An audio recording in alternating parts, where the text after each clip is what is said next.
ชี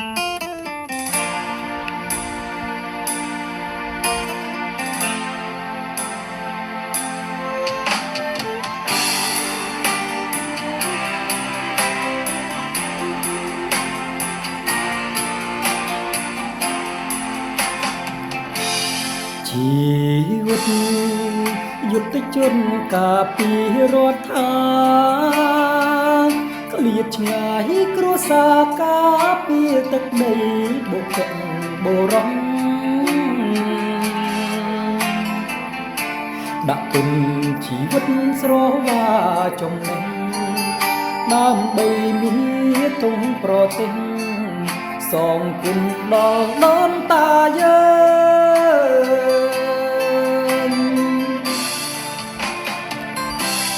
កម្ពុជាខ្ញុំសូមសច្ចា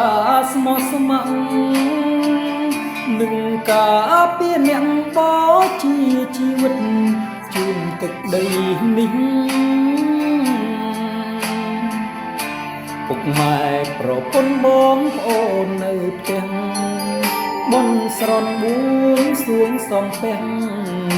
ឲ្យឈ្នះជន់ដែរឆ្លៀនពីកម្ពុជាជាទីស្នេហាខ្ញុំបដូរសង្ខាររួតាពីអ្នកបងប្អូនញាតិភៅសូមរស់ដោយស្ងប់ពួកខ្ញុំកងទ័ពសូមស្បត់ស្បែកសច្ចា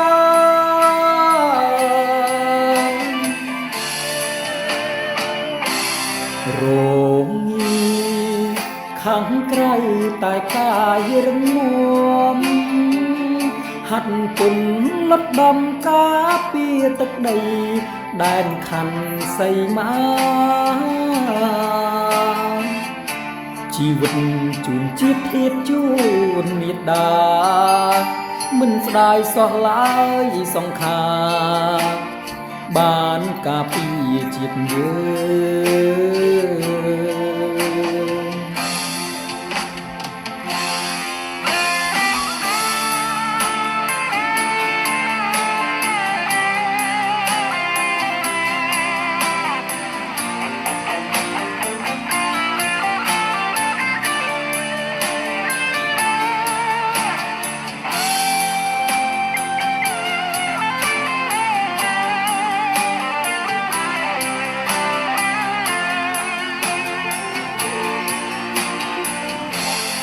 កម្ពុជា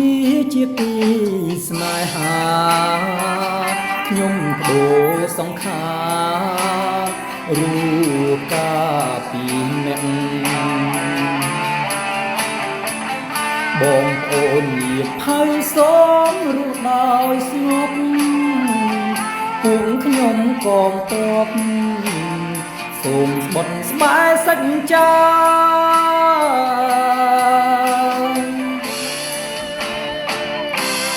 រងងារខាងក្រៅតែកាយរឹងមាំហាត់ពុនលត់ដំការពារទឹកដីដែនខណ្ឌសីមាជីវិតជូនជាតិធាតុជូនមេត្តាមិនស្ដាយសោះឡើយសង្ខារបានការពារជាតិយើង